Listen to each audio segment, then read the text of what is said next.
అప్రమత్తంగా లేకపోతే అంతే సంగతులు. 2019 ఎన్నికలకు ముందు సొంత బాబాయినే హత్య చేయించి ఆ గొడ్డలి నా చేతిలో పెట్టి దుష్ప్రచారం చేస్తే దాన్ని సరిగ్గా తిప్పి కొట్టలేకపోవడం వల్లే ఆవేళ అధికారాన్ని కోల్పోవాల్సి వచ్చింది. దాని ఫలితం ఏంటంటే రాష్ట్ర భవిష్యత్తు ఒక 10 ఏళ్లు వెనక్కి వెళ్ళిపోయింది. అంటే భవిష్యత్తులో ముందుకెళ్లాల్సింది కాలంలో వెనక్కి వెళ్ళిపోయింది. ఇది చంద్రబాబు నాయుడు పార్టీ ఎమ్మెల్యేలు, ఎంపీలు, పార్టీ నుంచి ఉన్న మంత్రుల విస్తృత స్థాయి సమావేశంలో చేసిన కామెంట్స్. అంటే ఒకవేళ మనం గెలిచేసాము, అంతా బ్రహ్మాండంగా ఉంది, అధికారంలో ఉన్నాము, 5 ఏళ్లు మనదే రాజ్యం అని బాధ్యత లేకుండా ప్రవర్తిస్తే ఏం జరుగుతుంది అని చెప్పే సందర్భంగా ఆయన అంటే కొంత ఘాటుగానే హెచ్చరించారు. ముఖ్యంగా ఫస్ట్ టైం ఎమ్మెల్యేలు వాళ్ళకి ఆ సీరియస్నెస్ తెలియట్లేదు. 4-5 సార్లు 5-6 సార్లు ఎమ్మెల్యేలు అయిన వాళ్ళు ఉన్నారు. వాళ్ళు పార్టీ తాలూకా ఒక క్రమశిక్షణ, ప్రజల దగ్గరికి ఎలా వెళ్ళడం, ఇదంతా వాళ్ళకి అలవాటే చేసుకుంటూ వెళ్ళిపోతారు చంద్రబాబు నాయుడు గైడ్ లైన్స్ ఆధారంగా. ఇప్పుడు లోకేష్ ఆయన గతంలో ఎమ్మెల్యేగా ఓడిపోయినా ఈసారి మళ్ళీ అదే మంగళగిరిలో రాష్ట్రంలోనే 3వ అత్యధిక మెజారిటీతో గెలిచారు. సో లోకేష్ను మీరు మోడల్గా, రోల్ మోడల్గా తీసుకుని పనిచేయండి. ఎందుకంటే చంద్రబాబు నాయుడు ఎలాగూ 17-18 గంటలు పనిచేస్తారు. ఇప్పుడు లోకేష్ కూడా దాదాపు అదే బాటలో ఉన్నారు, మంత్రిగా ఉన్నారు. పవన్ కళ్యాణ్ డిప్యూటీ సీఎం కూడా కష్టపడుతున్నారు. అయితే ఈ పార్టీ నాయకుల సమావేశంలో కొంత ఈ గైర్హాజరు అవ్వడం మీద, ఇంత పెద్ద సమావేశం, విస్తృత సమావేశంలో 56 మంది రాకపోవడం అంటే అది నాన్ సీరియస్నెస్సే కదా. అంటే పార్టీలో ఆ డిసిప్లిన్ ఎందుకు ఫాలో గారు? 15 మంది 16 మంది విదేశీయులు యాత్రలు, సరే కొంతమంది దైవ దర్శనాలు, కొంతమంది రాబోయే తానా ఆటా వీటికి టికెట్లు బుక్ చేసుకుని ఎప్పుడు వెళ్ళిపోదామని రెడీగా ఉన్నవాళ్ళు, వీళ్ళందరికీ కూడా చురకలు అంటించారు చంద్రబాబు నాయుడు. దైవ దర్శనాలకు వెళ్ళొచ్చు, ఈ సమావేశం అయిపోయాక వెళ్ళొచ్చు, విదేశాల నుంచి రావాలి కదా పార్టీ సమావేశాలకి. అలాగే మీరు విదేశాలు తానా ఆటా అని తిరిగితే ప్రజలు మీకు టాటా చెప్పేస్తారు, అందులో ఏం సందేహం లేదు. 2019లో జరిగిన దానికి 2024 ఎన్నికలకు ముందు నిష్పక్షపాతంగా ఎటువంటి అరమరికలు లేకుండా వీళ్ళు గెలుస్తారు అన్న వాళ్ళకి టికెట్లు ఇచ్చాము, మిగతా వాళ్ళకి సర్ది చెప్పాము. 94% స్ట్రైక్ రేట్తో ఇవాళ కూటమి ప్రభుత్వాన్ని ఏర్పాటు చేయగలిగాం. అంటే అలయన్స్ ఒకటి స్ట్రాటజీ అయితే, రెండోది చాలా స్ట్రింజెంట్గా టికెట్లు ఇవ్వడం అనేది. అయితే ఇదంతా ఎందుకు చెప్పాల్సి వచ్చిందంటే, ప్రస్తుతం రాష్ట్రంలో ఉన్న రాజకీయ పరిస్థితులను కనుక ఆషామాషిగా తీసుకుని అప్రమత్తంగా లేకపోతే జగన్ ఆయన పార్టీ నాయకులు చేసే రాజకీయాలు, ఇంకా చెప్పాలంటే రాజకీయ ముసుగులో చేసే కుట్రలకు సమాధానం చెప్పాల్సి వస్తుంది. ఇప్పటికీ దాన్ని సరిగ్గా అడ్రస్ చేయట్లేదు. దాని ఫలితమే 2019లో ఓడిపోవడం. ఆ ఛాన్స్ మళ్ళీ ఇంకొకసారి ఇవ్వకూడదు. ఎందుకంటే ఇక్కడ రాజకీయంగా ఒక పార్టీ గెలిచిందా ఓడిపోయిందా అనేది ప్రధానం కాదు. కూటమి ఇవాళ సుపరిపాలనలో తొలి అడుగు వేసింది. ఎన్ని చేయగలిగిందో చెప్పింది, ఎన్ని చేయలేకపోయామో కూడా అంతే ట్రాన్స్పరెంట్గా చెప్పగలుగుతోంది. ఎందుకంటే ఒక ధైర్యం, ప్రజలు నమ్మి అధికారం ఇచ్చిన తర్వాత అర్థం చేసుకుంటారులే ఒక కాన్ఫిడెన్స్. ఏదో మసిపూసి మాయాజాలం చేయొచ్చు, కానీ ఉపయోగం లేదు దానివల్ల. ఎందుకంటే ప్రజలు ఇవాళ చాలా చైతన్యవంతంగా ఉన్నారు, ఎక్కడికెక్కడ వాళ్ళు ఫాలో అవుతున్నారు. సో వాళ్ళు ప్రశ్నిస్తారు. ప్రశ్నించినా సరే వెళ్ళి దాన్ని మీరు సమాధానం చెప్పండి అని ఇంటింటికి ఒక కార్యక్రమం తీసుకోమంటున్నారు ఇవాళ తెలుగుదేశం నాయకులు. అంటే సుపరిపాలన తొలి అడుగును మనం చెప్తున్నాం, ఇంకా అడుగులు వేయాల్సి ఉంది. సో ఏం చేశాము, ఏం చేయలేకపోయాము, ఎందుకు చేయలేకపోయాము, ఎప్పుడు చేస్తామని చాలా స్పష్టంగా ప్రజలకు చెప్పండి అని చంద్రబాబు నాయుడు దిశానిర్దేశం చేస్తూనే రాజకీయ ముసుగులో చేసే నేరాలను, నేరస్తులను, అసలు రౌడీజాన్నే ప్రజాస్వామ్యంగా చెప్పే ప్రయత్నాన్ని, బల ప్రదర్శనలు అంటే పరామర్శల పేరుతో చేసే బల ప్రదర్శనలు, హత్యాకాండలు, హత్యా రాజకీయాలతో పునాదులుగా వచ్చిన అసలు ఈ పార్టీలకు ప్రజలకు అవసరమా లేదా, ఇవన్నీ కూడా అడ్రస్ చేయాలి. అలాగే యువత, ఎంతో బంగారు భవిష్యత్తు ఉన్న యువత, రాష్ట్రానికే కాదు వీళ్ళు ఎదిగితే దేశానికి భవిష్యత్తులో కూడా చాలా కీలకంగా మారే ఒక పొటెన్షియల్ ఉన్న ఈ యువత వైసీపీ చేసే కుట్ర రాజకీయాలకు ఎందుకు బలవ్వాలి? ఈ ఆస్పెక్ట్స్ అన్ని ఎవరు టేకప్ చేయాలంటే ప్రభుత్వం చెప్తుంది, కానీ నియోజకవర్గానికి ఇన్ఛార్జిగా, అంటే ఇన్ఛార్జ్ మీన్స్ నా ఉద్దేశం ఆ ప్రజలు వాళ్ళని ఎన్నుకున్నారు. సో అక్కడ వాళ్ళు చెప్పాలి, తిరగాలి. అసలు ప్రజల్లోకి వెళ్ళకపోవడం ఏంటి ఎమ్మెల్యేలు? అంటే ఒకసారి గెలిచేస్తే అయిపోయిందా? ప్రజల్లోకి వెళ్ళాలి, ఇంటింటికి వెళ్ళాలి, వ్యతిరేకతుంటే ఎదుర్కోవాలి. మంచి చేస్తే ఏం ప్రాబ్లం లేదు. ఇవాళ ఆయన ప్రోగ్రెస్ రిపోర్ట్ కూడా నా దగ్గర చాలా స్పష్టంగా ఉందని చెప్తున్నారు. అంటే ఎవరెవరు ఏం చేస్తున్నారు, ఏం చేయట్లేదు, అలాగే ఏదో చేసిన ట్యాగ్ చేసేవాళ్ళు ఎవరు అని చెప్పి ఆయన ఒక్కొక్క ఎమ్మెల్యేని పిలిచి కూడా మాట్లాడుతున్నారు. ఇప్పటికీ 4-5 ఎమ్మెల్యేలతో మాట్లాడినట్టారు, మిగతా వాళ్ళు కూడా పిలుస్తారు. అంటే ఈ ప్రాసెస్ అంతా ఎందుకు చెయ్యాలంటే మళ్ళీ తెలుగుదేశం పార్టీ గెలుస్తుందా, ఇది వేరే సంగతి. కానీ ఆంధ్రప్రదేశ్ భవిష్యత్తు కనుక అంధకారంలోకి వెళ్ళిపోకుండా ఇప్పుడిప్పుడే ఇటు విధ్వంసం నుంచి వికాసం వైపు వెళుతున్న రాష్ట్ర భవిష్యత్తు ఇంకా ముందుకెళ్లాలంటే ఎందుకు కూటమి ప్రభుత్వమే ఉండాలి? పవన్ కళ్యాణ్ పదే పదే ఆయన చెప్తున్నాడు, ఆ ఐక్యత డిస్టర్బ్ అవ్వకుండా ఎలా ఉండాలో మనమే పార్టీ నాయకులుగా దాన్ని ఎప్పటికప్పుడు సర్దుబాటు చేసుకోవాలని కూడా పిలుపునిస్తున్నారు. చంద్రబాబు నాయుడు కూడా అది ప్రస్తావించారు. పై స్థాయిలో ఉన్న నాయకులు క్లియర్గానే ఉన్నారు, వాళ్ళ పని విధానంలో ఏం తేడా లేదు. మరి కింద స్థాయిలో ఉన్న వాళ్ళకి ఏంటి సమస్య? ముఖ్యంగా ఎమ్మెల్యేలు 56 మంది రాకపోవడం అంటే అదొక నెగ్లిజెన్స్ కదా, చాలా క్లియర్గా నెగ్లిజెంట్ యాక్ట్ కదా. అంటే ఇంత విస్తృత స్థాయి సమావేశానికి మీరు రాకపోతే ఇక ప్రజల దగ్గరికి ఏం వెళ్తారు, నియోజకవర్గం దగ్గరికి ఏం వెళ్తారు అని చెప్పి చంద్రబాబు సూటిగానే ప్రశ్నించారు. అలాగే ముఖ్యంగా ఒక 5 పాయింట్లు ఏంటంటే, అంటే ఎమ్మెల్యేలు కానీ మంత్రులు కానీ ఎంపీలుగా ఇప్పుడు రామ్మోహన్ నాయుడు కితాబ్ ఇచ్చారు. కేంద్ర మంత్రిగా ఉండి కూడా ఆయన పని చక్కగా చేసుకోగలుగుతున్నాడు, యువకుడు. అది రోల్ మోడల్ని తీసుకోవాలి కదా. ఒకసారి ఎమ్మెల్యేగా గెలిచేస్తే అయిపోయిందా? అంటే వన్ టైం ఎమ్మెల్యేగా మిగిలిపోవాలనుకుంటున్నారా అని చెప్పి చాలా స్పష్టంగానే ప్రశ్నించారు. అంటే తొలి అడుగు ఇంటింటికి టీడీపీ కార్యక్రమంలో భాగంగా వెళ్ళినప్పుడు ప్రజలకి వీళ్ళు చెప్పాల్సిన విషయాలు, అప్రమత్తం చేయాల్సిన విషయాలు ఏంటంటే, రాజకీయ ముసుగులే తిరిగే నేరస్తులను ప్రజలుగా వాళ్ళు గమనించుకుంటున్నారా లేదా, అసలు ముందు వీళ్ళు గమనిస్తున్నారా, వీళ్ళు గమనించాక ప్రజలకు చెప్పాలి. అదొక ప్రధానమైన కీలకమైన పాయింట్.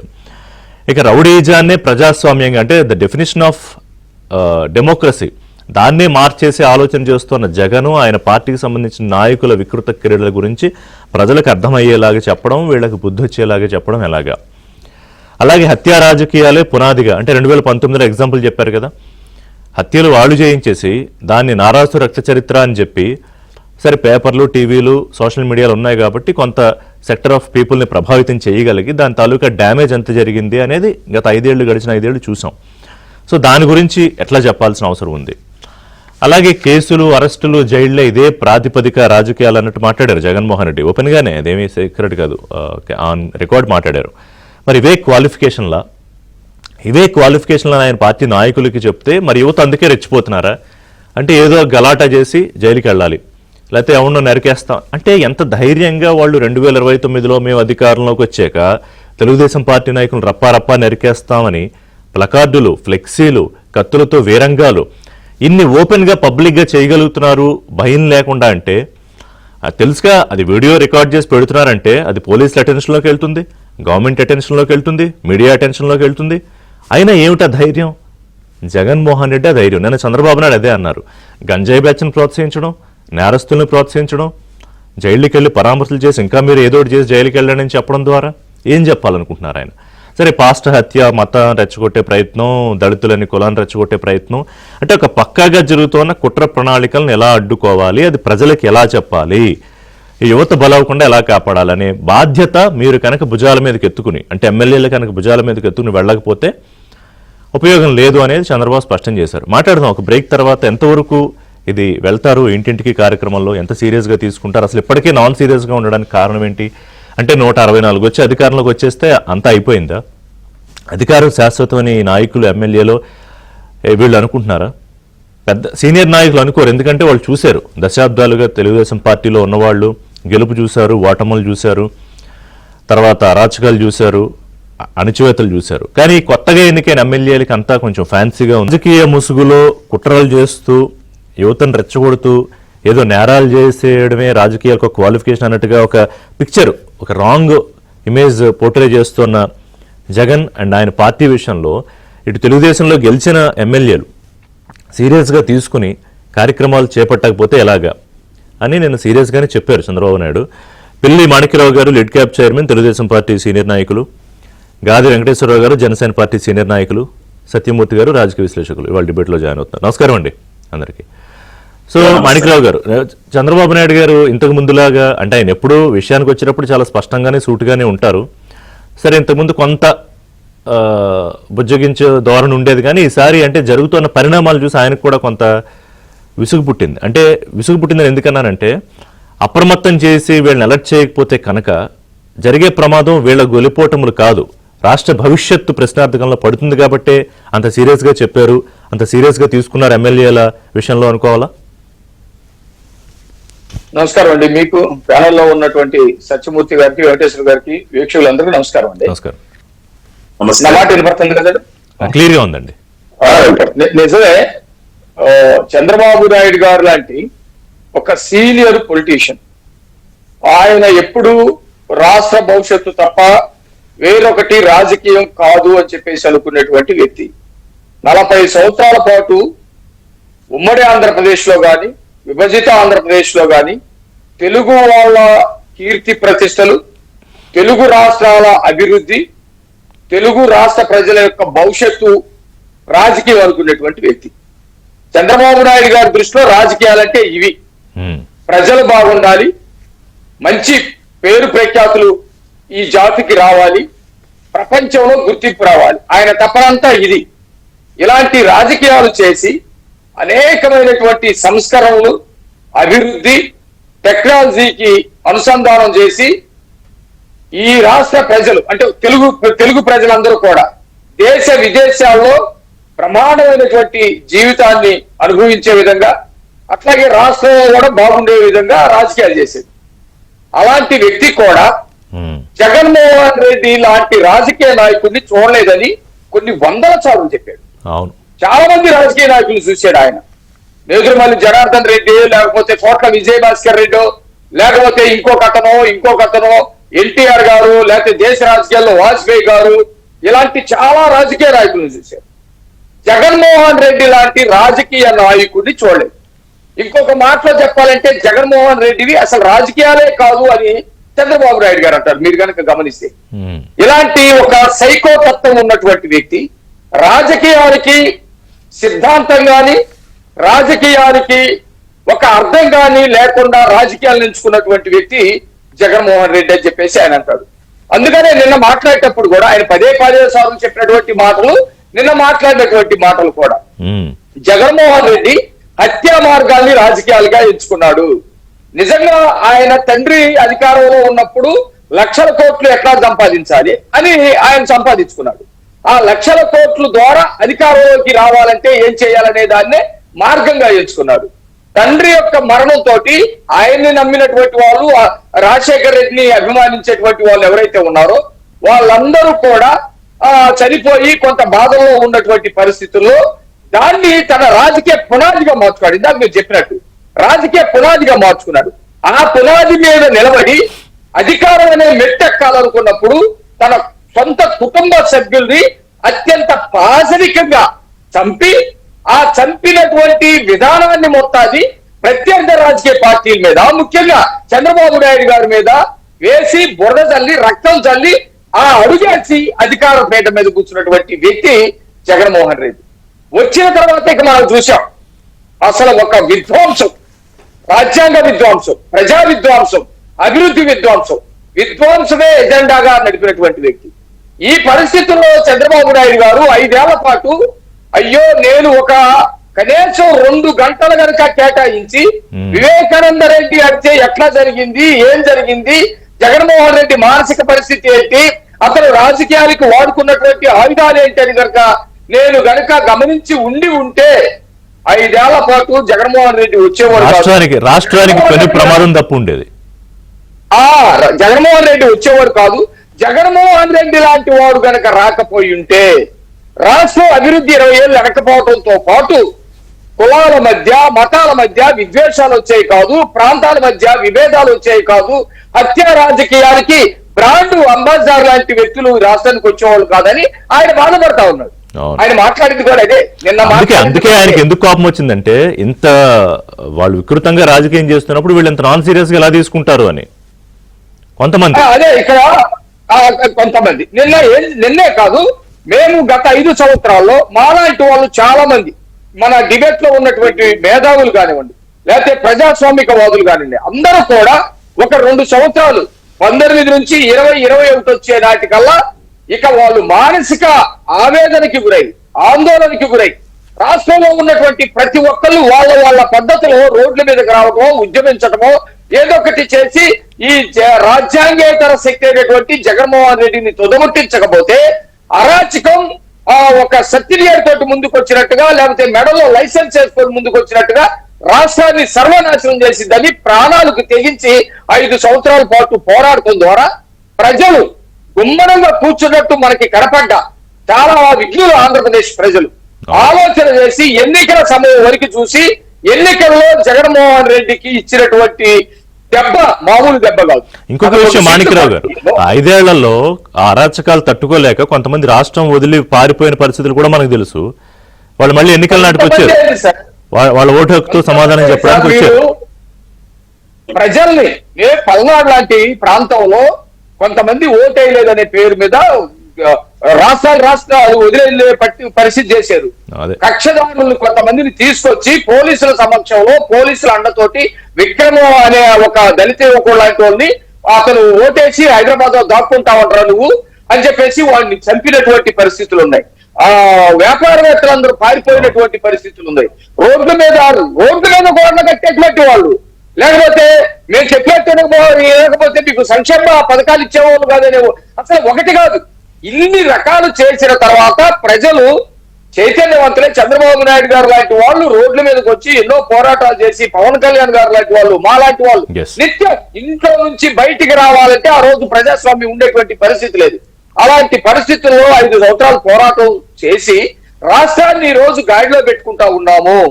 పొరపాటు కనుక జరిగితే రాష్ట్ర భవిష్యత్తు నాశనం అవుతుందనే ఆందోళన ఈ రోజు చంద్రబాబు నాయుడు గారిలో కనిపిస్తుంది. కొద్దిమంది, అందరి గురించి కాదు, కొద్దిమంది ఎమ్మెల్యేల గురించి అదే చెప్పాడు ఆయన.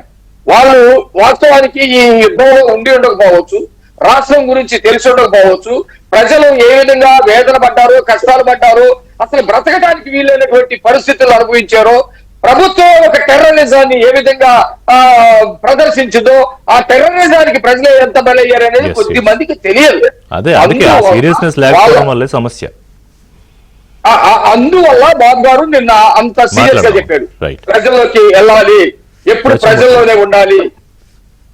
సత్యమూర్తి గారు, ఒకటి చంద్రబాబు నాయుడు ఆయన చాలా సీరియస్ గా తీసుకున్నారు ఈసారి. ఎందుకంటే ఎంతో కష్టపడితే, ఎంతో రాజకీయంగా స్ట్రాటజిక్ గా ఆలోచిస్తే తప్ప అలయన్స్ జరగడం అంతా మనకు తెలుసు. అంటే ఈసారి ఏదో అప్రచేతంగా 164 సీట్లతో అధికారం వచ్చేసింది కదా అని ఆల్ ఈజ్ వెల్ అనుకుంటే మాత్రం ప్రమాదము. పొరపాటు జరిగితే మళ్ళీ తిరిగి దిద్దుకోలేని తప్పు జరుగుతుంది అనేది ఒకటి స్పష్టంగా సంకేతాలు పంపిస్తూ ఆయన ఏమేం చేయాలి, ఏడాది తర్వాత ఎలా అప్రమత్తంగా ఉండాలి పిలుపునిచ్చారు. సో ఎట్లా అది వీళ్ళకి అర్థమవుతుందా? అర్థమైన తర్వాత వాళ్ళు చేయాల్సిన కార్యాచరణ ఏంటి? అంటే క్షేత్రస్థాయిలో చాలా డిఫరెంట్ సిచ్యుయేషన్ ఉందండి. అంటే రాజకీయ పరమైన మార్పుల వల్ల క్షేత్రస్థాయిలో ఏంటి అంటే వాళ్ళకి ప్రజల ఆస్పిరేషన్స్ అవి కూడా చాలా మారిపోయినాయి. వాళ్ళకి చాలా వరకు అంటే కొంత వ్యక్తిగత దీనికి సంబంధించినవి చాలా ఎక్కువైనాయి. అవును, ముఖ్యంగా ఏంటి అంటే ఈ రాజకీయ నాయకుల చుట్టూ తిరిగే వాళ్ళందరూ ఎవరైనా మద్యం షాపులు కావాల్సిన వాళ్ళు, ఇసుక ర్యాంపులు కావాల్సిన వాళ్ళు, లేకపోతే ఏదైనా కొడుక్కి ఉద్యోగం కావాల్సిన వాళ్ళు, ఏదైనా చిన్న చిన్న కాంట్రాక్టులు కావాల్సిన వాళ్ళు, వీళ్ళే ఎమ్మెల్యేల చుట్టూ ఉంటారు. సామాన్య ప్రజలకి అక్కడ ప్లేస్ లేదు అనేది చాలా భావన నెలకొని ఉన్నది. అంటే చాలా మంది ఎమ్మెల్యేలు ఇటువంటి వాళ్ళ వ్యవహార శైలి ఉన్నారు అనేది. కానీ ఏంటంటే నాకు తెలిసినంత వరకు ఇక్కడ కొత్త ఫస్ట్ టైం ఎమ్మెల్యేలు కూడా వాళ్ళు చాలా బాధ్యతగానే ఉంటున్నారు. ఇంకా ఇక్కడ చేయాల్సింది అంటే కొంచెం ల్యాకింగ్ ఏంటి అంటే వీళ్ళు ఈ ప్రజలతోటి ఉండే పద్ధతులు కొన్ని మార్చుకోవాలి. అంటే వాళ్ళ దగ్గరికి వచ్చిన వాళ్ళతోటి మాట్లాడటం అనేదే చేస్తూ ఉన్నారు. అట్లా కాదు, ఇప్పుడు మారిన రాజకీయ పరిస్థితుల్లో ప్రజల దగ్గరికే మనం వెళ్లాల్సిన పరిస్థితి. అంటే 1982 నుంచి నేను చూస్తూ ఉన్నాను. అప్పట్లో అసలు ఎన్టీఆర్ మొత్తం వీళ్ళ దగ్గరికి వెళ్ళి ముందరగా అక్కడికి ప్రజల దగ్గరికి వెళ్ళమని ఆయన చెప్పక్కర్లా, ఆయన వెళ్తుంటే వీళ్ళందరూ వెళ్ళేవాళ్ళు. అటువంటి పరిస్థితులు మనం చూసాం. 95లో చూసాం. ప్రజల వద్దకు పాలన అని చెప్పి జన్మభూమి ప్రోగ్రాం అని ప్రతి 15 రోజులకు ఒక ప్రోగ్రాం ఉండేది. అంటే ఎమ్మెల్యే ప్రజల్లో తిరిగే ప్రోగ్రాం ఉండేది. అంటే అవన్నీ ఎందుకు అంటే ప్రజలతోటి మంచి కాంటాక్ట్స్ డెవలప్ చేసుకునే విధానం ప్లస్ కష్టం అంటే ఏంటో కూడా తెలియాలి ఎమ్మెల్యేకి. అంటే ఎమ్మెల్యే వెళ్ళేటప్పటికి మొత్తం కింద వ్యవస్థ అంతా కూడా వాళ్ళు కూడా ఫాలో అయ్యేవారు, ఇంకా అనివార్యంగా పైనుంచి కింద వరకు ఒకటే ఆర్డర్ ఉండేది. ఇక్కడ ఏంటి అంటే మామూలుగా చంద్రబాబు నాయుడు ఇమేజ్ తోటి లేదు, జగన్మోహన్ రెడ్డి చేసిన ఈ దుష్ట కార్యక్రమాలు, మాణిక్యాలరావు గారు చెప్పిన ఆ దుష్ట కార్యక్రమాల వల్ల గెలిచిన వాళ్ళు అంటే ఆ ఊపులో గెలిచిన వాళ్ళు ఉంటారు. దాన్ని కన్సాలిడేట్ చేసుకోవాలి. దాన్ని కన్సాలిడేట్ చేసుకోవాలి అంటే there is no short cut. ప్రజల దగ్గరికి వెళ్లాల్సిందే. అంటే నిన్ను అప్రోచ్ కాలేని వర్గాల దగ్గరికి నువ్వు వెళ్ళాలి. అది ఒక్కటే సిద్ధాంతం. ఇందులో ఇంకా వేరే మూల సూత్రం ఇంకోటి ఉండదు, షార్ట్ కట్ ఉండదు. అదే బాధ. ఇప్పుడు నిన్న చంద్రబాబు నాయుడు చెప్పిన ఇది కూడా సేమ్ అదే. ఇంకొకటి ఏంటి అంటే మామూలుగా ఈ క్రిమినల్ గ్యాంగుల్ని మనం చూస్తూ ఉన్నాం. ఈ క్రిమినల్ గ్యాంగుల్ని ఎట్లా ఎదుర్కోవాలి అంటే మామూలుగా సినిమాలో చూస్తుంటాం, ఏదన్నా క్రిమినల్ గ్యాంగ్ ని ఎదుర్కోవడానికి హీరో కూడా ఆవిడ క్రిమినల్ లాగా ఫైట్ చేస్తాడు. కానీ మనం ప్రజాస్వామ్య పద్ధతిలో మనం అట్లా కత్తులు తీసుకొని ఎగబడలేం కదా. క్రిమినల్ మీద పోరాటానికి మన దగ్గర ఉన్న ఆయుధం ఏంటి? ప్రజాబలం ఒక్కటే మనకు ఆయుధం. సో అందుకని ఈ క్రిమినల్ గ్యాంగులు, ఈ రప్ప వేసేస్తామనే గ్యాంగుల్ని ఎదుర్కోవాలి అంటే ఇప్పుడు ఉదాహరణకి తెనాలి ఐతానగర్ లో ఉందండి. ఐతానగర్ లో ఈ గంజాయి బ్యాచ్ వాళ్ళు ఎంతమంది ఉంటారు? 10 మందో 15 మందో ఉంటారు. మొత్తం ఐతానగర్ మొత్తం వాళ్ళే ఆక్యుపై చేసుకొని లేరు కదా. అంటే ఉదాహరణ చెప్తున్నాను నేను. అట్లా అంటే మొత్తం మిగిలిన వాళ్ళని చైతన్యపరిస్తే ఈ 15 మందిని కంట్రోల్ చేయడం పెద్ద కష్టమైన పనేం కాదు. పోలీసులే కాదు, సమాజం కూడా చేయాలి. అది అప్పటి వరకు ఏంటంటే వాళ్ళు కొంత భయంతోనో కొంత దీంతోనో ఇన్సెక్యూరిటీలో ఉన్నా వీళ్ళు ఒకసారి వెళ్తే వాళ్ళకి కాస్త భరోసాను ధైర్యం వస్తుంది. ఎగ్జాక్ట్లీ అదే నేను చెప్తున్నది అదే అండి.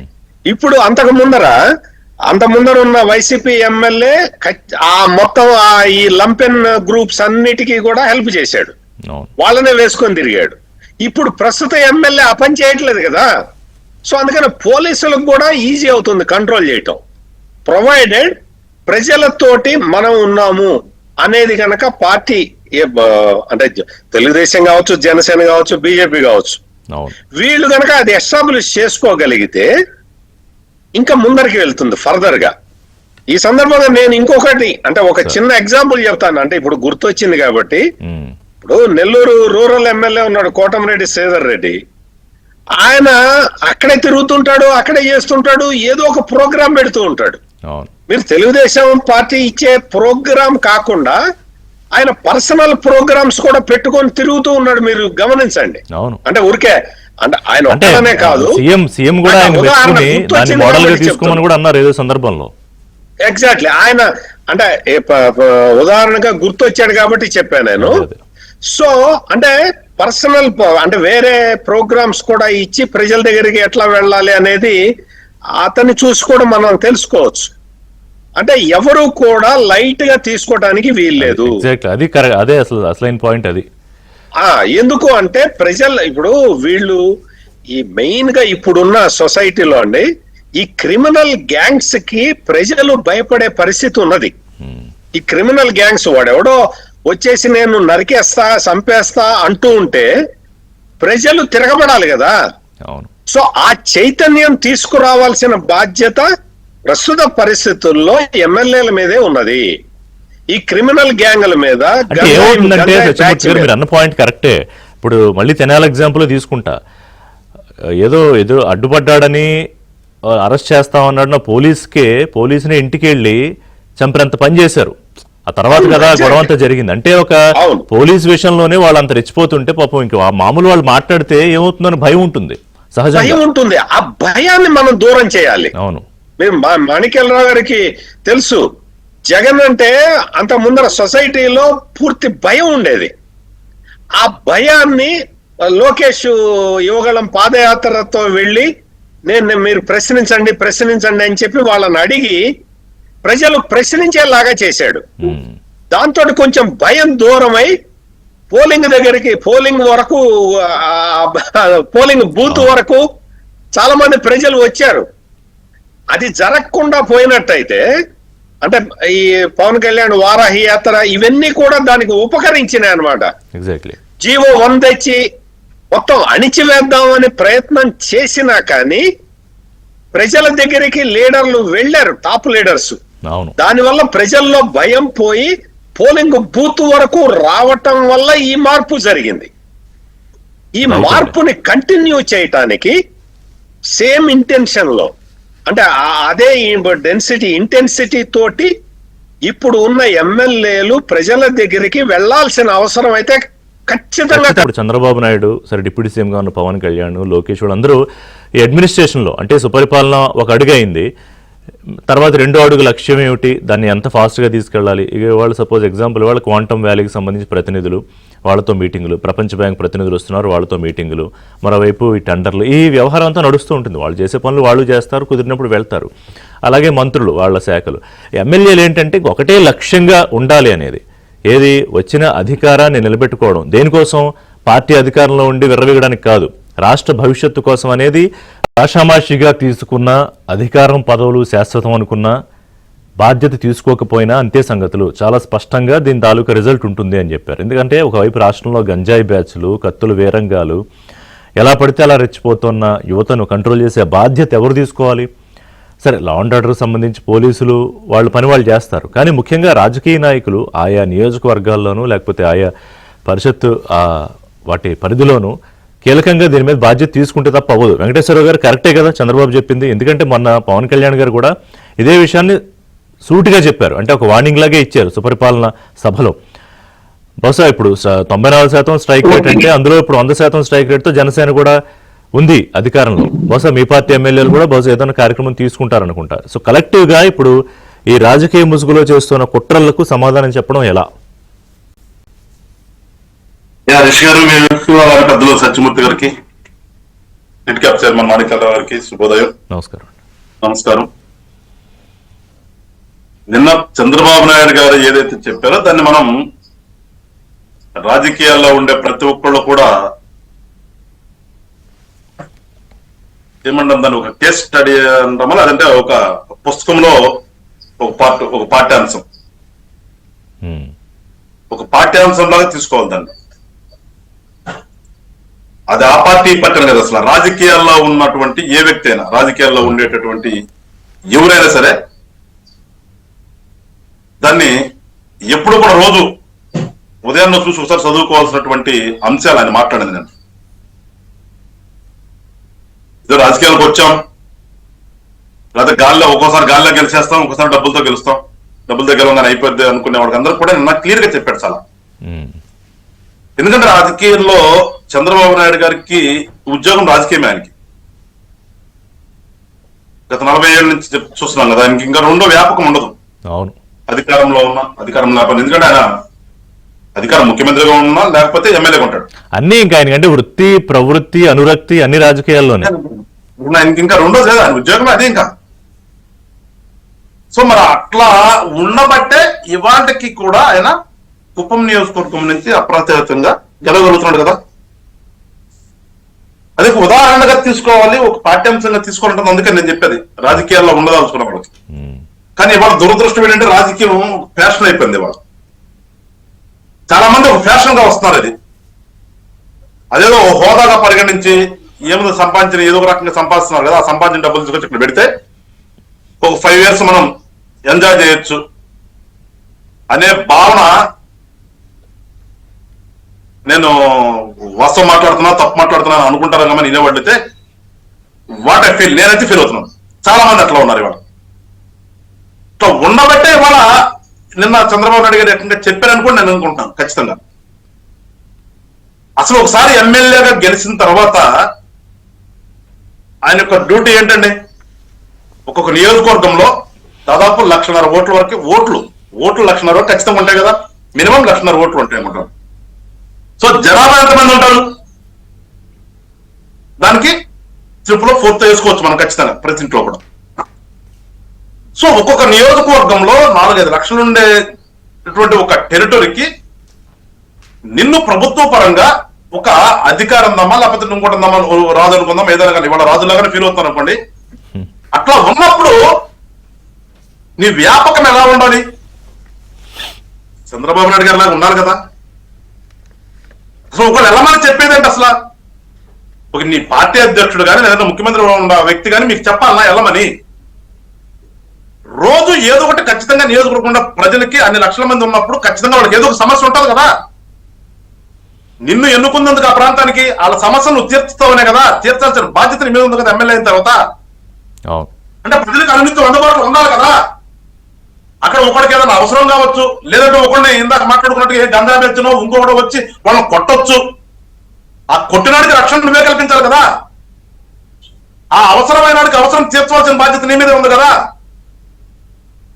ఇవన్నీ వదిలిపెట్టేసేసి అంటే వెంకటేశ్వర గారు ఇప్పుడు చాలా మంది మీ పార్టీలో కానివ్వండి, తెలుగుదేశం, ఆ మాటకు వస్తే బీజేపీలో కొంతమంది గత 5 ఏళ్ల పాటు అటు జగన్ ప్రభుత్వంలో ఉన్నప్పుడు పడిన బాధలు కానివ్వండి, అణిచివేతలు కానివ్వండి, అసలు అరెస్టులు కానివ్వండి చూశారు. సో వాళ్ళకు కొంత ఐడియా ఉంది, అంటే రాష్ట్రం ఎటువైపు వెళ్ళిపోతుంది ఒకవేళ పొరపాటును మళ్ళీ అతను ఏమన్నా వస్తే అని. ఈ 50 మందో 60 మందో లేకపోతే అంటే హాజరు కాని వాళ్ళందరూ నాన్ సీరియస్ అని అనుకోలేం, కానీ ఓవరాల్గా కొంతమంది ఉంటారుగా. సో వాళ్ళకి ఆ సీరియస్నెస్ అర్థం కావట్లేదా, లేకపోతే రాష్ట్ర భవిష్యత్తు మీద కొంత అంటే యువత అవ్వచ్చు, కొంత చిన్నతనం అవ్వచ్చు, సరైన క్లారిటీ లేదనుకోవాలా? అదే నేను చెప్తాను రిషేరు. అసలు క్లారిటీ లేకపోవడం అంటున్నా. వన్స్ మీరు రాజకీయాల్లోకి వచ్చి అడుగు పెట్టిన తర్వాత రాజకీయం అంటే ఏంటి? వ్యాపారం కాదు కదబ్బా. రాజకీయం మీరు సేవ చేయటం కదా ప్రజలకి, దాని కదా వచ్చారు, అది కదా అర్థం. సో అట్లా వచ్చినప్పుడు మీరు అసలు నెగ్లెక్ట్ అనేది లేదంటే నాన్ సీరియస్ అనేది ఎందుకు ఉంటుంది అంటున్నాను. ఎందుకు ఉండాలి? అవును, ఒక పక్కన మీ పార్టీ నాయకుడు కానీ లేకపోతే ముఖ్యమంత్రి కానీ లేదంటే మా పార్టీ కానీ ఇంకోటి కూడా ఏం తీసుకుని అసలు వాళ్ళు రాష్ట్రం అభివృద్ధి చేసుకుంటే వెళ్ళాలి, ఏ రకంగా అభివృద్ధి చేయాలి రాష్ట్రాన్ని, రాష్ట్ర ప్రజలకు మనం ఇచ్చినటువంటి వాగ్దానం కూడా తీసుకొచ్చి పక్కన పెడదామండి. అసలు మన ప్రజలు మీరు పరిపాలన చేయండి అని చెప్పేసి మనకు ఓట్లేసి మిమ్మల్ని గెలిపించి పంపించిన తర్వాత పరిపాలన అంటే ప్రజలకు మంచే కదా. ఆ మంచి రకరకాలుగా ఉంటుంది కదా. వ్యక్తిగతంగా కొంతమందికి ఉంటుంది, ఆ ప్రాంతం పరంగా కొంతమంది ఉంటుంది, అక్కడ ఉన్నటువంటి రౌడీలను కంట్రోల్ చేసిన పద్ధతి ఉంటుంది. ఇవన్నీ మిలుతున్నాయి కదా. ఇవన్నీ సమ్మేళనమే కదా ఒక నాయకుడు చేయాల్సినటువంటి పని ఆ ప్రాంతంలో. అలాంటప్పుడు మీరు ఎట్లా నాన్ సీరియస్ ఉంటారు అంటున్నాను. అసలు కసరత్తు తీసి పక్కన పెడతాం. జగన్మోహన్ రెడ్డి భయం అనేది కసరత్తు పక్కన పెడతాం. అసలు మనకి ప్రజలు ఒక బాధ్యత ఇచ్చారు కదా ఓటు ద్వారా. ఒక బాధ్యత ఇచ్చిన తర్వాత ఆ బాధ్యతను అడ్డం పెట్టుకుని మనం చాలా హుందాగాను మనకు గౌరవం వస్తుంది కదా. ఒక గౌరవంతో బతుకుతాం. ఆఫీసర్లందరూ మన దగ్గరకు వస్తారు, నువ్వు చెప్పిందే వింటారు. నువ్వు జస్ట్ లైక్ రాజులాగా నువ్వు ఆ ప్రాంతానికి ఉన్నప్పుడు మీరు ఏం చేస్తున్నారు, మీరు చేయాల్సినటువంటి మీ బాధ్యత ఏంటి అది ఎరగాలి కదా. దానికి వాళ్ళు చంద్రబాబు నాయుడు గారు ఒక క్లాస్ పెట్టి క్లాస్ పీకి మీరు ఇట్లా ఉండాలని చెప్పాల్సినటువంటి ఆవశ్యకత వచ్చిందంటే మీరు అడిగే ఎంత నాన్ సీరియస్ గా ఈ ఎమ్మెల్యేలు ఉంటున్నారు ఇవాళ. అంటే అందరూ అట్లా ఉన్నారా కొందరు ఉన్నారా అని తీసి పెడితే మనం ఏదైనా సరే మొత్తం ఓవరాల్ గా మాట్లాడుకోవాలి. మనం ఇలా ఓవరాల్ గా మాట్లాడుకునేటప్పుడు మీ బాధ్యతని విస్మరించినప్పుడు మళ్ళీ నెక్స్ట్ టైం ప్రజలు మిమ్మల్ని ఎట్లా ఆదరిస్తారు మిమ్మల్ని? అదే కదా అని చెప్పింది. వాళ్ళ మీ ప్రాంతంలో ఒక గంజా దాగా వచ్చి ఒకటి కొట్టారంటే దానికి ఎవరు బాధ్యత వహించాలి? మీరే బాధ్యత వహించాలి. మీ మీద నమ్మకం ఉంది కదా, మీ ఓట్లేసి గెలిపించింది, మీరు రక్షిస్తారని కదా ప్రజల్ని. లేదు ఎవరికైనా ఒక ప్రాంతంలో రోడ్డు లేదు, ఆ రోడ్డు బాధ్యత ఎవరిది? ఆ రోడ్డు వేయించాల్సిన బాధ్యత మీ మీదే కదా. వాటర్ రావట్లేదు, వాటర్ తీసుకురావాల్సిన బాధ్యత మీ మీదే కదా. లేదు వాడికి కూడా చదువుకున్నవాడు ఉన్నవాడు పిల్లలు పాపం ఉద్యోగం దొరకలేదు, వాడికి ఉద్యోగం కల్పించవలసిన బాధ్యత ఇప్పించవలసిన బాధ్యత మీ మీద ఉంది కదా. ఈ ఇన్ని బాధ్యతలు మీ మీద ఉన్నప్పుడు అది డైలీ అక్కడ ఉన్నారు కదా మీరు ప్రజలకు అందుబాటులో. రోజు మీ ఆఫీస్ లో కూర్చుంటారో లేదంటే ఇంకోసారి ఇంకొక ఊరికి వెళ్తారో ఇంకోసారికి వెళ్తారో అనునిత్యం నీ రాజ్యం అనుకునేది అట్లా నువ్వు తిరగాలి కదా అంటున్నాను నేను అనేది. అక్కడ ప్రకృతి సంపద ఉంటే దోసేద్దాం అనేటటువంటి దాని మీద ఉన్నటువంటి ప్రేమ కంటే కూడా మీరు ప్రజలకు దళత చేయాల్సింది. సో ఖచ్చితంగా నిన్న చంద్రబాబు నాయుడు అల్టిమేట్ గా ఆయనకున్నటువంటి ఇన్ఫర్మేషన్ ప్రకారమే రాష్ట్రంలో జరుగుతున్నటువంటి ఈ ఎమ్మెల్యేల పనితీరు మీదే ఖచ్చితంగా మాట్లాడాడు. అవును, ఎందుకంటే ఆయన మాట్లాడడం నేనేపోతే చెప్తానంటే మీరు ఒక పాఠ్యాంశంగానే పెట్టుకోండి. ఇవాళ ఉన్నటువంటి ఎమ్మెల్యే అందరూ కూడా చాలా మందికి ఏంటంటే ఏముందని వీళ్ళు ఎట్లా చెప్తారు, డబ్బులు ఇవ్వకుండా ఎలక్షన్ చేయగలుగుతామా, డబ్బులు ఇంపార్టెంట్ కదా, ముందు నేను డబ్బులు సంపాదించాలి కదా, గత ఎలక్షన్ లో 50 కోట్లు పెట్టాను, మళ్ళీ రేపు ఉన్నటువంటి ఎలక్షన్ మళ్ళీ ఇంకో 50 కోట్లు రెడీ చేసుకోవాలి, ఆ 50 కోట్లతో పాటు నా కుటుంబం లగ్జరీగా ఉండడానికి నాకు ఇంకొక 200 కోట్లు కావాలి అనే భావనతో ఉంటున్న వాళ్ళు ఎవరైతే ఉన్నారో ఒకసారి గతంలో రాజకీయ నాయకులు గుర్తెచ్చుకోండి. రాజకీయ నాయకులు డబ్బులు లేకుండా రాజకీయాలు చేశారు. ఉన్నటువంటి డబ్బులను కూడా ప్రజల కోసం ఖర్చు చేసి లాస్ట్ స్టేజ్ ప్రజల ప్రేమతో మాత్రమే రాజకీయాలు చేసిన వాళ్ళు చాలా మంది ఉన్నారుగా మన రాష్ట్రంలోనే. చనిపోయే టయానికి వాళ్ళు తినడానికి కూడా తిండి లేకుండా చనిపోయినటువంటి రాజకీయ నాయకులు చాలా మంది చూసాడు మనం. అవును, ఒకసారి వాళ్ళు గుర్తెచ్చుకోండి. వాస్తవం మీరు చెప్పిందంతా ఎస్ ఎస్ కొంత ఆ స్టేజ్ లో ఉండాలి కదా నేను అనేది. కట్ త్రోట్ గా చెప్పారు, అర్థం అవ్వాలి. ఎందుకంటే ఇంకా లాలించి బుజ్జగించుకుంటే అవతల వైపు ఉన్న రాజకీయానికి ఇంకా మనం నెమ్మదిగా మెత్తగా చెప్తే అర్థం కాదు. ప్రజలు కూడా అర్థం చేసుకోవాలి, ప్రజలు కూడా ఆలోచించాల్సింది. ఎగ్జాక్ట్లీ ఈ యాంగిల్ మాట్లాడదాం వెంకటేశ్వర గారు. అంటే ఇది ఒకటి, ప్రజాప్రతినిధులు ఎట్లా ఉండాలి ఏంటనేది, ప్రజలు ముఖ్యంగా రాష్ట్ర ప్రజలు జరుగుతున్న పరిణామాలను ఎలా బేరీజు వేసుకోవాలి, ఎంత అప్రమత్తంగా. చంద్రబాబు నాయుడు చెప్పిన విషయాల్లో ముఖ్యమైనది సరే, పార్టీ నాయకులు ఎమ్మెల్యేలు గెలిచిన వాళ్ళందరూ ప్రజల్లోకి వెళ్ళి ఎలా అప్రమత్తం చేయాలి. ఎందుకంటే 2 పాయింట్స్, ఒకటి ప్రభుత్వం వైపు నుంచి ఏం చేశాము, కొన్ని చేయలేకపోతే ఎందుకు చేయలేకపోయామో చెప్పడంతో పాటు రాష్ట్రంలో జరుగుతున్న పరిస్థితుల్ని వివరించాలి ప్రజలకి. అంటే కొంత మిస్అండర్స్టాండింగ్ చేసుకునే అవకాశం ఉంటుంది కొంతమందిలో. సో మాణిక్యరావు గారు, ఎందుకంటే ఇప్పటికీ ఏంటంటే కొంతమంది నిన్న ఒక మాట అన్నారు చంద్రబాబు నాయుడు గారు, ఇంకా జగన్ వైపు ఎవరైతే ఉందాం అనుకుంటున్నారో వాళ్ళ గురించి ఒక మాట అన్నారు, వాళ్ళు అప్రమత్తంగా ఉండాలి అని చెప్పి. సో దాన్ని చెప్పాల్సిన బాధ్యత నాయకులకు ఉంది. ప్రజల వైపు నుంచి ఉన్న రెస్పాన్సిబిలిటీ ఏంటి? అంటే అసలు వాళ్ళు గమనించుకుంటున్నారా ఈ రాజకీయ ముసుగులో జరిగే ఈ నేర వ్యవహారాలు, వీటన్నిటిని అసలు నేరస్తులను అర్థమవుతుందా వాళ్ళకి? చాలా చాలా ఇంపార్టెంట్ విషయం అంటే, బాబు గారు నిన్న మీటింగ్ పెట్టి ప్రజల దగ్గరికి వెళ్ళండి అని చెప్పాడు. ఆయన ఎప్పుడు నిత్యం ప్రజల్లో ఉండాలని, రాష్ట్రం యొక్క అభివృద్ధిని బాగుని కాంక్షించేటువంటి వ్యక్తిగా చెప్పాడు. ఇదే విషయాన్ని రేపొద్దున జగన్మోహన్ రెడ్డికి సంబంధించినటువంటి వాళ్ళు ఎమ్మెల్యేలు పనికిరారట, ఎమ్మెల్యేలు తప్పులు చేశారట అని ఇంకా దానికి చాలా పెద్దగా కథలు అల్లి చెప్పేటువంటి విషయం ఉంది. అయినా కూడా బాబు గారు అవన్నీ కూడా పట్టించుకోకుండా ఎవరైతే ప్రజాప్రతినిధులుగా ఉన్నారో వాళ్ళందరూ ప్రజల్లోకి వెళ్ళాలనేది ఆయన ఉద్దేశం. నేను ఒక విషయం చెప్తా, ఒక అడుగు దాటి, మీరు అన్నదానికంటే అడుగు దాటి చెప్తా. జగన్మోహన్ రెడ్డి రాజకీయం పూర్తిగా రాజ్యాంగ వ్యతిరేకమైనటువంటి రాజకీయం. ఆయన బయటున్న అరాచకంతో రాజకీయాలు చేస్తాడు, అధికారంలోకి వచ్చిన అరాచకంతో రాజకీయాలు చేస్తాడు. నేను అంటున్న 2 మాటలు, ఆయన రాజకీయం కోసం తండ్రి మరణాన్ని, రాజకీయ అధికారంలోకి రావటానికి బాబాయ్ మరణాన్ని క్రూరంగా, ఆ తర్వాత అధికారంలోకి వచ్చిన తర్వాత ప్రజల యొక్క అరాచకాన్ని సృష్టించాడు. నేను ఎంటున్నాను, రేపొద్దున ఇందాక మీరు విజువల్స్ వేస్తుంటే చూసాం. నువ్వు ఎప్పుడో చిన్నప్పుడు సత్యమూర్తి గారు లాంటి వాళ్ళకు బాగా తెలుసు, ఎప్పుడో చిన్నప్పుడు బీహార్ లో అట్లా కత్తులు పట్టుకొని తిరిగేవాళ్ళంట, తుపాకులు పట్టుకొని తిరిగేవాళ్ళంట అని చెప్పేసి అనుకునేవాళ్ళు. ఆంధ్రప్రదేశ్ లో యువత మళ్ళీ చూడండి, వాళ్ళు చాలా అందంగా ఉన్నారు, 6 అడుగులు ఉన్నారు, చదువుకున్న వాళ్ళలాగా ఉన్నారు, కత్తులు పెట్టుకొని డాన్స్ చేస్తా ఉన్నారు. వాళ్ళు రోడ్డు మీదకి వచ్చి రఫా నరికేస్తారని చెప్పేసి చెప్తా ఉన్నారు. ఆ నరికేసే దాన్ని ఇతను ఏం చెప్తాడంటే రఫా నరికేస్తా ఉన్నారు, తప్పేంది మంచిదే కదా, ప్రజాస్వామ్యంలో అది మాట్లాడకూడదు, మంచిదేగా. ఆ మాట అన్న తర్వాత ప్రజాస్వామ్యంలో ఇది లేదా అంటే ప్రజాస్వామ్యాన్ని ఆయన ఎట్లా చూపిస్తున్నారు చూడండి. ప్రజాస్వామ్యంలో ఆ మాత్రం మాట్లాడుకునే స్వేచ్ఛ లేదా? ఇదేం ప్రజాస్వామ్యం అప్ప అన్న. నేను అంటున్నా, ఆంధ్రప్రదేశ్ లో 5 కోట్ల మంది ప్రజలుంటే YCP, TDP, Janasena, BJP, CPI, CPM ఒక 4 ఉన్నా సరే వీళ్ళందరూ కూడా మన ప్రజలండి. పార్టీల సంగతి పక్కన పడి ఏ పార్టీలోనైనా ఎవడైనా ఉండొచ్చు. నేను ఒకటి చెబుతున్నా, జగన్మోహన్ రెడ్డి పార్టీలో ఉండేటువంటి వాళ్ళు మీ భవిష్యత్తు ఏందో చూడండి. ఇప్పుడు చంద్రబాబు నాయుడు గారు మాట్లాడేది కూడా అదే. మీరు జగన్మోహన్ రెడ్డిని నమ్ముకుంటే 1 గంజాయి పాలవుతారు, 2 కేసులు పాలవుతారు, 3 మీ జీవితాలు నాశనం అవుతాయి, మీ కుటుంబాలు రోడ్డు పడతాయి, మీకు మీ ఇంట్లో హత్యలు, అత్యాచారాలు ఇలాంటివన్నీ జరుగుతూ ఉంటాయి. మీరు ఆంధ్ర రాష్ట్ర ప్రజలుగా ఈ విధంగా ఉండాలని మేము కోరుకోవట్లా. ప్రజల దగ్గరికి వెళ్ళండి చంద్రబాబు నాయుడు గారు చెప్పడంలో ఉద్దేశం అదే. ఒక ఎవరిని సమర్థించాడు? ఒక ఈవీఎంలు పగలగొట్టినటువంటి వాడిని, ఏమయ్యా ఆయన ఓడిపోతాడు అనుకున్నాడు, ఈవీఎంలు పగలగొడితే తప్పేందని ఒక నాయకుడు మాట్లాడతాడు. జగన్మోహన్ రెడ్డి కోర్టులో ఫైల్ తగలబెట్టిన ఒక నాయకుడిని ఆయన కేసులు వస్తాయేమో, శిక్ష పడతాయేమోనని భయపడి 4 ఫైళ్లు తగలబెట్టాడు, తప్పేందంటాడు. అక్కడ తప్పే ఉందంటాడు.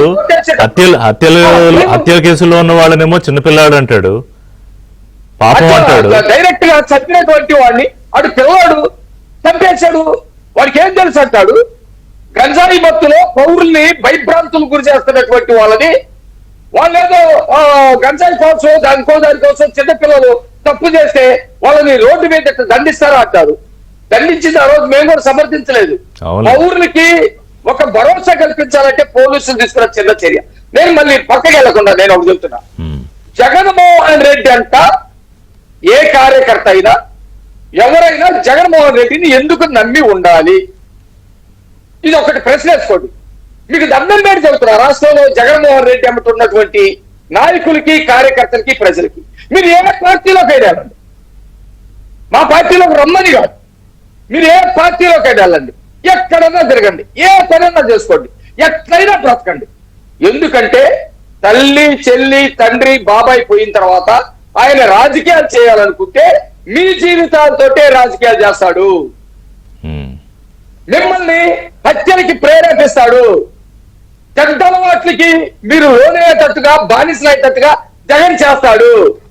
ఆ పద్ధతితో జగన్ రాజకీయాలు ఉన్నాయి. ఇప్పుడు చంద్రబాబు నాయుడు గారి భయం కూడా అదే.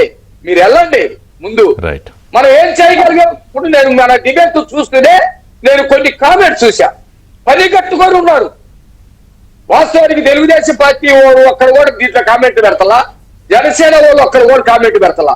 ఏమయ్యా మీరు ఏం పోర్టుకోవాలని, మీరు ఏం ఎరగదీస్తారని, లేకపోతే మీరు అమరావతి ఏం చేశారని, లేకపోతే జనం దగ్గరికి ఎట్టే ఏం చేశారని వెళ్తారని మాట్లాడుతున్నారు. అదే ఇప్పుడు మాణిక్యరావు గారు, మా అందరికీ ఒక వెర్రీ ఏంటంటే ఇవాళ ఒక పాజిటివ్ అప్రోచ్, పాజిటివ్ పాలిటిక్స్ కి లేదు, నెగిటివ్ గా మాట్లాడితే నెగిటివ్ అప్రోచ్ కే ఈ స్పందన. నేను చూస్తాను కొన్ని, ఈ మధ్య అలవాట్లేదు కానీ కామెంట్స్ చూస్తుంటే చంపితే తప్పేంటని మొన్న నాకు యువకుడు, నాకు ఆందోళన కలుగుతుంది. నాకు ఎలాంటి ఆందోళన, నేనండి అందరూ మన వాళ్ళు అందరూ ఉన్నారు, చాలా మంది 5 ఏళ్ల పాటు రోడ్డు మీద వెళ్ళేటప్పుడు ఏం జరిగిందో తెలియని పరిస్థితి అండి గతంలో. ఎవడు ఏం చేస్తాడో తెలియని పరిస్థితి. ఈ రోజు రాష్ట్రంలో శాంతి భద్రతలను కాపాడుకుంటా ముందుకెళ్తా ఉంటే అక్కడెక్కడ జరుగుతున్నాయి, జరగట్లేదు. అట్లా ఎందుకు జరుగుతున్నాయి అంటే జగన్మోహన్ రెడ్డి అట్లా ప్రేరేపిస్తున్నాడు. గంజాయి వాళ్ళ దగ్గరికి వెళ్ళి వాళ్ళు తప్పేందంటే వాళ్ళు ఏం చేస్తారు, రేపటి నుంచి మాకు జగన్మోహన్ రెడ్డి ఉన్నాడని చెప్పి వాళ్ళు తప్పు చేస్తారు కదా. కత్తులు పట్టుకొని తిరుగుతా ఉంటే వాళ్ళు చేసే తప్పే ఉంది, వాళ్ళు కత్తులు పట్టుకొని తిరుగుతున్నారు, తప్పే ఉందని జగన్మోహన్ రెడ్డి మాట్లాడుతూ ఉంటే అది ఏం చేస్తాడు, ఒకటి చచ్చిపోతే బెట్టింగ్ కాసి చచ్చిపోతే వాడి దగ్గరికి వెళ్ళి ఒక దేశ తోరకులు లాంటి నాయకుడు లాగా వాడి విగ్రహాన్ని పెడతా ఉంటే బెట్టింగ్ కాసి చనిపోరా? రాష్ట్ర భవిష్యత్తు గురించి ఆలోచించేదే నిజమైన రాజకీయం.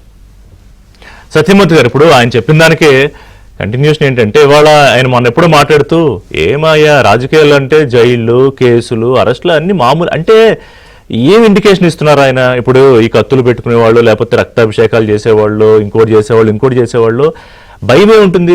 మహాయితో కేసు కదా, మహాయితో ఒక అరెస్ట్ కదా, జైలు కదా, ఏదో పిలిచి సీట్ ఇస్తారేమో అన్న ఒక మైండ్ సెట్ డెవలప్ అవ్వడం అనేది చాలా ప్రమాదకరమైన సంకేతం రాష్ట్రంలో. అవునండి, ఇక్కడ మీరు 1 year లో జగన్మోహన్ రెడ్డి అధికారం కోల్పోయిన 1 year లో ఆయన ఎవరెవరిని పరామర్శించాడు అనేది మీరు విశ్లేషించండి. అంటే రౌడీ షీటరు, గంజాయి బ్యాచి, బెట్టింగుల్లో చనిపోయిన అతని విగ్రహాన్ని ఆవిష్కరించటం, ఇప్పుడు రేపు 3వ తారీఖు మొత్తం ఈ గనులకి సంబంధించిన నేరాలకి పాల్పడ్డట్టు ఆరోపణలు ఎదుర్కొంటున్న వ్యక్తి. అంటే అన్ని రకాల నేరస్తుల్ని, అంటే తెలుగుదేశం పార్టీ బూతులు మాట్లాడిన వీళ్ళు నాయకుల్ని, వాళ్ళని నాయకులు అన్నం కూడా కరెక్ట్ కాదురండి, బట్ ఒక దళితుడిని కిడ్నాప్ చేసిన వ్యక్తిని, అంటే అన్ని రకాల నేరాలు చేసిన వాళ్ళని కవర్ చేయాలని మరి ఆయన ఏదో టార్గెట్ పెట్టుకున్నట్టున్నాడు. మరి అందుకని ఈ సంవత్సరంలోనే దాదాపుగా అది కంప్లీట్ చేసేసాడు. మొత్తం అన్ని రకాల నేరాలు చేసిన వాళ్ళని జగన్మోహన్ రెడ్డి పరామర్శించి వచ్చాడు. తర్వాత అట్లా కాదు, స్కెడ్యూల్ ఉంటుంది, మళ్ళీ లోపు మళ్ళీ జైలుకి వెళ్ళే వాళ్ళు ఉంటారుగా, మళ్ళీ జైలుకి వెళ్ళే వాళ్ళు ఉంటారు. అంటే కొత్త నేరాలు చేసిన వాళ్ళని పరామర్శించాలన్న, అంటే ఈ 1 year లో చేసిన పని అది. అటువంటి కార్యక్రమాలు చేసుకుంటూ డబ్బులు పెట్టి రాజకీయం చేయొచ్చు అనుకోవటం కూడా అది కరెక్ట్ పద్ధతి కాదు. ఇందాక గాది వెంకటేశ్వరరావు గారు చెప్తున్నారు, ఇప్పుడు గాది వెంకటేశ్వరరావు గారు చెప్పినట్టు అంటే డబ్బులతోటి గెలవాలని చూసే వాళ్ళకి నేను చెప్పే పాయింట్ ఏంటంటే, ఇప్పుడు లాస్ట్ ఎన్నికల్లో, అంటే మొన్న జరిగిన అసెంబ్లీ ఎన్నికల్లో మీరు పిఠాపురంలో 200 కోట్లు ఖర్చు పెట్టిన వాళ్ళు గెలవాలి కదా, మరి గెలవలేదే. మంగళగిరిలో 250 కోట్లు ఖర్చు పెట్టిన వాళ్ళు గెలవాలి కదా, గెలవలేదే. అందుకని డబ్బులతోటి రాజకీయం నడవదు. ఎట్టి పరిస్థితుల్లో ప్రజలని చైతన్యం చేయడం ద్వారా మాత్రమే రాజకీయం నడుస్తుంది. డబ్బులు ఒక పార్ట్ ప్లే చేస్తే చేయొచ్చు, కానీ డబ్బులతోటే గెలవాలి, గెలుస్తాము అని అనుకుంటే మాత్రం అది కుదిరే పని కాదు.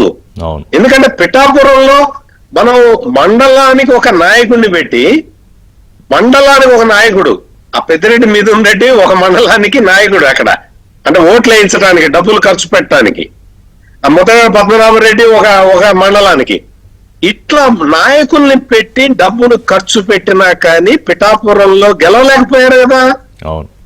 అందుకని మనం చూడాల్సింది ఏంటి అంటే, ఈ ఎగ్జాంపుల్స్ అన్ని ఇవన్నీ కేస్ స్టడీలుగా పెట్టుకొని ఇప్పుడు ప్రజాక్షేత్రంలో ఉన్న వాళ్ళందరూ కూడా దీన్ని ఒక గైడ్ లాగా పెట్టుకొని చూడాలి. మన పరిస్థితి ఏంటి, మనం ప్రజలతో ఉండటం తప్ప వేరే మార్గం లేదు, వేరే గత్యంతరం లేదు, వేరే షార్ట్ కట్ లేదు అనేది వీళ్ళందరూ కూడా గ్రహించాలి. డబ్బులతోటి రాజకీయం చేద్దాము అంటే, ఇప్పుడు 50 కోట్లు ఖర్చు పెట్టాము, ఇంకొక 50 కోట్లు సంపాదించుకొని ఇంకొక 50 కోట్లు అంటే 100 కోట్లు సంపాదించాలి. ఆ సంపాదించిన తర్వాత రాజకీయాల్లో ఖర్చు పెడదాం అనుకోవటం చాలా పొరపాటు, చాలా పొరపాటు. డబ్బులతో రాజకీయం నడవదు. మొత్తం మీకు ఆ డబ్బులతోటే రాజకీయం చేయాలంటే కూటమి ప్రభుత్వానికి 164 సీట్లు ఎందుకు వస్తాయి? అవును సార్. వెంకటేశ్వర గారు, ఇప్పుడు ఏంటంటే ఫైనల్ గా ఏం చెప్తారు? మనం ఏంటంటే ఇంట్లో చెదపట్టిన దాన్ని శుభ్రం చేసే కార్యక్రమం చేస్తాం, పంటలో కలుపులు పురుగులు వీటికి మందులు కొడతాం, అంతెందుకు ఇంట్లో 4 దోమలు వస్తేనే ఇప్పుడు యుద్ధాలు చేస్తున్నాం. సో ఎట్లా చేయాలి మరి? ఆంధ్రప్రదేశ్ రాష్ట్ర రాజకీయాల్లో ఇటువంటి నేరపూరిత చర్యలు, వాటి ఆలోచనలు పెరగకుండా ఇది వార్ ఫుటింగ్ జోన్ మీద వెళ్ళాలి. నేను చంద్రబాబు నాయుడు చెప్పిన దాంట్లో సీరియస్నెస్ కూడా అదే. ఎట్లా ముందుకు వెళ్లాల్సిన అవసరం ఉంది? ఇక్కడ నేను రిషి గారు ప్రజలను కోరేది ఏంటంటే, ఇప్పుడు సత్యమూర్తి గారు చెప్పారు, ఆ భావన పోవాలి ప్రజల్లో కూడా. మీ అనునిత్యం మీ దగ్గర మీకు అందుబాటులో ఉంటున్నటువంటి నాయకుడు ఎవరో చూసుకుని మీరు ఆయనకు ఓట్లేస్తే మన ప్రాంతంలో ఉంటాడు, మన ప్రాంత సమస్యలు తీరుస్తాడు, మనకు తెలిసినటువంటి వ్యక్తి అనే భావన ప్రజల్లో రావాలి తప్పితే ఓవర్ నైట్ వచ్చినటువంటి వ్యక్తులను చూస్తున్నాం మనం.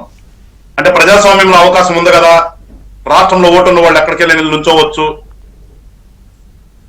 అనే ఆలోచన తీసి పక్కన పెడితే, ఆ ప్రాంత ప్రజలు ఆ ప్రాంతంలో ఎవరు ఉన్నారనేది ఒకసారి ఆలోచన చేస్తే ఈ డబ్బు ప్రభావం తగ్గిపోద్ది. ఈ డబ్బు ప్రభావం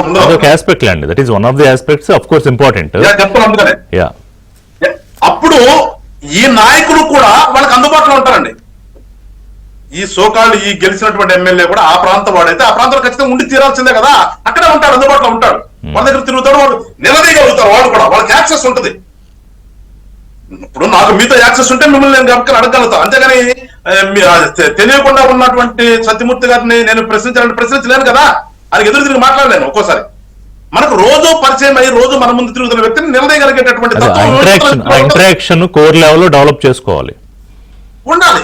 అందుకనే ఈ నాయకులు కూడా అలాంటి వాళ్ళని ప్రజలు కూడా ఆదరించాలి. రోజు మనం పనిచేసి పెట్టేవాడిని వదిలేసేసి మీ దగ్గర డబ్బులు లేవు, డబ్బులు ఉన్నవాడు వచ్చాయంటే వాడితే మనకి రేపు ఓట్లు 2000 ఇస్తాడనే ఆలోచన ప్రజల నుంచి కూడా పోవాలంటే నేను అందుకని దాంతో పాటుగా జరుగుతున్న కుట్రలను కూడా ఎక్స్ప్లెయిన్ చేయాలి, తప్పదు. ఇప్పుడు చిన్నపిల్లలకి ఏదో పుస్తకంలో నేర్పించినట్టు అంత అమాయకంగా ఉన్నారు ప్రజలు అని చెప్పడం నా ఉద్దేశం కాదు. ఆ ప్రాంతానికి సంబంధించిన ప్రజాప్రతినిధులు కూడా ఖచ్చితంగా అక్కడ కంట్రోల్ చేయగలుగుతాడు.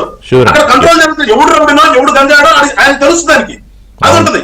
ఇప్పుడు కేసులు అలా ఉందా, కేసులు ఉంటే ఏముందో కేసులు పెట్టొచ్చని జగన్మోహన్ రెడ్డి సింపుల్ గా మాట్లాడుతున్నారు. సిగ్గుండాలి కదా మాట మాట్లాడటానికి. కేసులు రాజకీయ నాయకుల మీద కేసులు ఉండటం ఏంటి? ప్రజాసేవ చేసే వాళ్ళ మీద కేసులు ఎందుకు వస్తాయి? అసలు ఏ కేసు ఉండాలి? ప్రతిపక్షంలో ఉన్నప్పుడు ప్రజల తరపున పోరాటం చేస్తుంటే లా అండ్ ఆర్డర్ ప్రాబ్లం తీసుకొచ్చారన్న కేసు వేరు. కానీ అధికారంలో ఉన్నప్పుడు ప్రజల సొమ్ము దోచేసామని చెప్పేసి నీ మీద పెట్టేటటువంటి కేసు వేరు. ఇవాళ గతంలో పరిపాలనలో ఉన్నటువంటి వైఎస్ఆర్ పార్టీ సంబంధించినటువంటి ఎమ్మెల్యేలు కానీ మంత్రులు కానీ లోపల పోతున్నారంటే ఏ కేసుల మీద పోతున్నారు? అలాంటి కేసులు ప్రజా పోరాటాలు అయితే చేసి కాదు, ప్రజా పోరాటాలు చేసి కాదు. అదేనంటే ఒక నాయకుడి మీద ప్రజల సొమ్ము కొట్టేశాడనో, రాష్ట్ర Right. సంపద కొట్టేశాడనో, లేదంటే ఇంకోటి అధికారం అడ్డం పెట్టుకుని దోషించాడనో కేసులు అదే ఉంటే ఈ విషయాలు ముఖ్యంగా ఏంటంటే ఆ- వాళ్ళ అండర్లైన్ చేసుకోవాల్సిన పాయింట్ ఏంటంటే ఈ విషయాలు రాష్ట్ర ప్రజలు గమనించుకోవాలి, అప్రమత్తంగా ఉండాలి. వాళ్ళని గెలిచిన ఎమ్మెల్యేలు ఎప్పటికప్పుడు ఎడ్యుకేట్ చేస్తూ ఉండాలి. ఈ 4 ఏళ్లు సరే అభివృద్ధి ఒక పక్కన అయితే ఇదో పక్కన ప్యారల్ గా ప్రోగ్రామ్ చాలా సీరియస్ గా జరగాలి. Thank you very much Venkateswara గారు. అంటుంది. యా